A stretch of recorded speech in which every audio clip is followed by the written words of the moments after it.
açıqlayıblar ki, şəhərlərdə insanlar artır xidmətə. Sən nə xidmət? Sənin marşrutların avara marşrutlardır.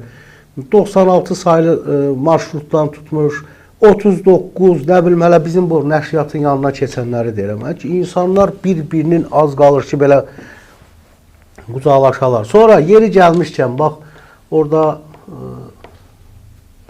158 sayılı marşrut var, o hörmətli rejissorumuz Sulutəpə. Onu ver efirdən. Nə qədər şikayətlər gəlir? Güya siz deyirsiniz ki, sərnişinlərin daşınmasına ötürü insanların rahatsızlığını təmin edirik. Bu düzgün mövqe deyil. Yəni, düzgün əsaslandırma deyil.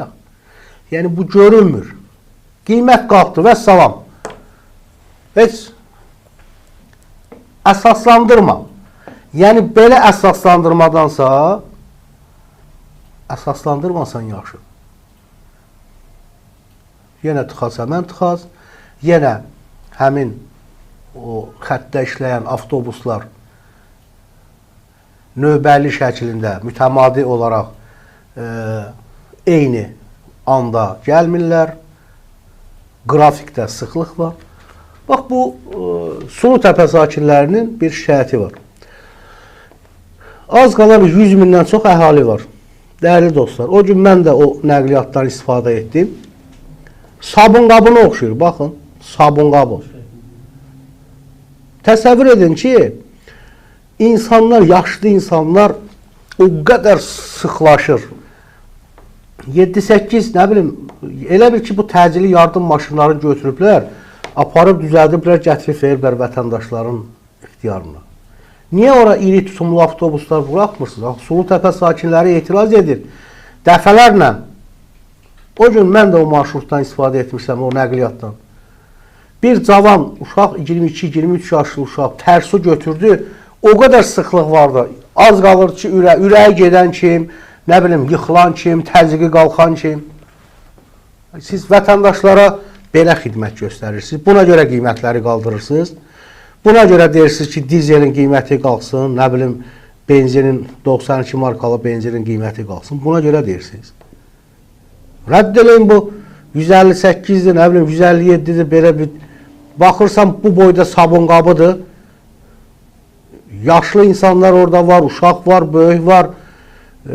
Əlində, qucağında uşaq o marşrutlardan, avtobuslardan, o xətlərdən istifadə edənlər var. Çıxarın, rədd edin bunları, başqa bir iri tutumlu avtobuslar gətirin ora. Bir də deyirsiniz ki, qiymətlər buna görə qalxır. Və bu yaxınlarda da indi o Sulutəpədə yaşayan sakinlər mənə zəng vurmuşdular. Efirə gəlmək istəyirlər. Etirazlarını bildirmək istəyirlər. Nə? Təkrar edirəm. Sabun qabı deyirəm, buna sabun qabı. Əziz dostlar, daha hansı xətlərdə çalışan, daha doğrusu o xətlər üzrə hərəkət edən neçə sayılı marşrut, avtobuslar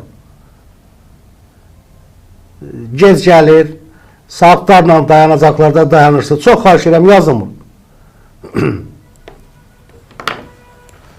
Belə olmaz axı. Yəni, insanların rifahını deyirsiniz, düşünürük, amma bu rifah deyil. Devam edirəm. Əziz dostlar, dəyərli tamaşaçılar, kanalda olanlar bir daha verilişi bəyənin, paylaşın. Kanala abunə olmağı da unutmayın. Abunə olmayanlardan söhbət gedir. Dünən ölkə rəhbəri Prezident İlham Əliyev tərəfindən 47 gün bundan əvvəl, dünən 47 günüdür, bugün 48 gün sayılır.